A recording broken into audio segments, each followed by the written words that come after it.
ଏବେ ଏକ ବଡ଼ ଖବର ସାମ୍ନାକୁ ଆସିଛି। 24 ଘଣ୍ଟା ମଧ୍ୟରେ 16 ଜିଲ୍ଲାରେ କାଳବୈଶାଖୀ, 4ଟି ଜିଲ୍ଲାରେ ପ୍ରବଳ ବର୍ଷା ଆଶଙ୍କା ନେଇ ୟେଲୋ ୱାର୍ଣ୍ଣିଂ ଜାରି କରିଛି ବୈଜ୍ଞାନିକ ପାଣିପାଗ ବିଭାଗ। ଏବେ ଆସନ୍ତୁ ଜାଣିବା ଖବର ବିଷୟରେ ସମ୍ପୂର୍ଣ୍ଣ ଅପଡେଟ୍। ଓଡ଼ିଶା ଉପକୂଳ ବଙ୍ଗୋପସାଗରରେ ସୃଷ୍ଟି ହୋଇଥିବା ଘୂର୍ଣ୍ଣିବଳୟ ଏବେ ସକ୍ରିୟ ରହିଛି।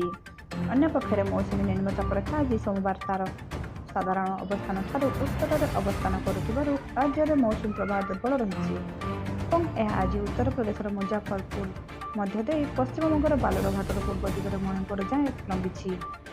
ଏହାର ପ୍ରଭାବରେ ଆଗାମୀ 5 ଦିନ ପର୍ଯ୍ୟନ୍ତ ରାଜ୍ୟର ବିଭିନ୍ନ ଜିଲ୍ଲାରେ କାଳବୈଶାଖୀ ଜନିତ କୁହଳ ବର୍ଷା ବଜ୍ରପାତ ସମ୍ଭାବନା ରହିଥିବା ବେଳେ 16 ତାରିଖରୁ ରାଜ୍ୟରେ ବର୍ଷାର ପରିମାଣ ବଢ଼ିବ ବୋଲି ଏକ ସତର୍କ ସୂଚନା ଜାରି କରିଛି।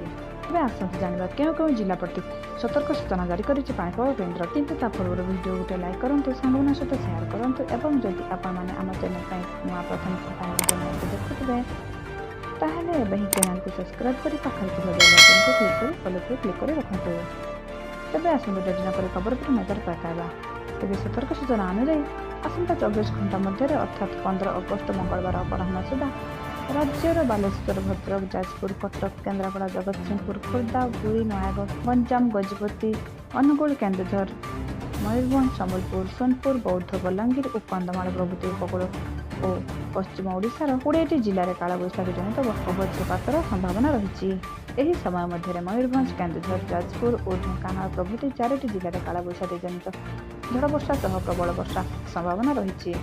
ଏହାକୁ ଦୃଷ୍ଟିରେ ରଖି ଏହି ସମସ୍ତ ଜିଲ୍ଲାକୁ ହଳଦିଆ ଚେତାବନୀ ବା ୟେଲୋ ୱାର୍ଣ୍ଣିଂ ଜାରି କରିଛି ପାଣିପାଗ ବିଭାଗ। ଆଜି ସୋମବାର ସକାଳୁ ଆକାଶ ଆଂଶିକ ମେଘାଚ୍ଛନ୍ନ ରହିଛି। ତେବେ ଟ୍ୱିନ୍ ସିଟି ଅଞ୍ଚଳରେ ଅପରାହ୍ନରେ ବିଳମ୍ବିତ ସନ୍ଧ୍ୟା ମଧ୍ୟରେ ବଜ୍ରପାତ ସହ ଅସରାଏ 2 ଅସରାଏ ହାଲୁକାରୁ ମଧ୍ୟମ ଧରଣର ବର୍ଷା ହେବାର ସମ୍ଭାବନା ରହିଛି ବୋଲି ଭୁବନେଶ୍ୱରସ୍ଥିତ ଆଞ୍ଚଳିକ କେନ୍ଦ୍ର ପକ୍ଷରୁ ଜାରି ସୂଚନା କରାଯାଇଛି। ତେବେ ଟ୍ୱିନ୍ ସିଟି ଅଞ୍ଚଳରେ ଅପରାହ୍ନରେ ବିଳମ୍ବିତ ସନ୍ଧ୍ୟା ମଧ୍ୟରେ ବଜ୍ରପାତ ସହ ଅସରାଏ 2 ଅସରାଏ ହାଲୁକାରୁ ମଧ୍ୟମ ଧରଣର ବର୍ଷା ହେବାର ସମ୍ଭାବନା ରହିଛି ବୋଲି ଭୁବନେଶ୍ୱରସ୍ଥିତ ଆଞ୍ଚଳିକ କେନ୍ଦ୍ର ପକ୍ଷରୁ ଜାରି ସୂଚନାରେ କୁହାଯାଇଛି। ରାଜ୍ୟରେ ଅଗଷ୍ଟ 16 ତାରିଖରୁ ବର୍ଷାର ପରିମାଣ ବଢ଼ିବ ବୋଲି ଭୁବନେଶ୍ୱରସ୍ଥିତ ଆଞ୍ଚଳିକ ପାଣିପାଗ କେନ୍ଦ୍ର ପକ୍ଷରୁ କୁହାଯାଇଛି। ଯଦି ଆପଣମାନେ ଏହିଭଳି ଲାଟେଷ୍ଟ ବ୍ରେକିଂ ନ୍ୟୁଜ୍ ଦେଖିବାକୁ ଚାହାନ୍ତି ଆମ ଚ୍ୟାନେଲ ସହିତ ଯୋଡ଼ି ହୋଇ ରୁହନ୍ତୁ। ଚ୍ୟାନେଲକୁ ସବସ୍କ୍ରାଇବ୍ କରି ପାଖରେ ଥିବା ବେଲ୍ ଆଇକନକୁ କ୍ଲିକ୍ କରି ଅଲ୍ ଉପରେ କ୍ଲିକ୍ କରିବା ପାଇଁ ବିଲକୁଲ ବି ଭୁଲିବେନି। ତାହେଲେ ଆପଣମାନେ ଆମ ଚ୍ୟାନେଲ ମାଧ୍ୟମରେ ସବୁବେଳେ ଲାଟେଷ୍ଟ ବ୍ରେକିଂ ନ୍ୟୁଜ୍ ଦେଖିପାରିବେ, ସବୁବେଳେ ସଠିକ୍ ସୂଚନା ପାଇପାରିବେ।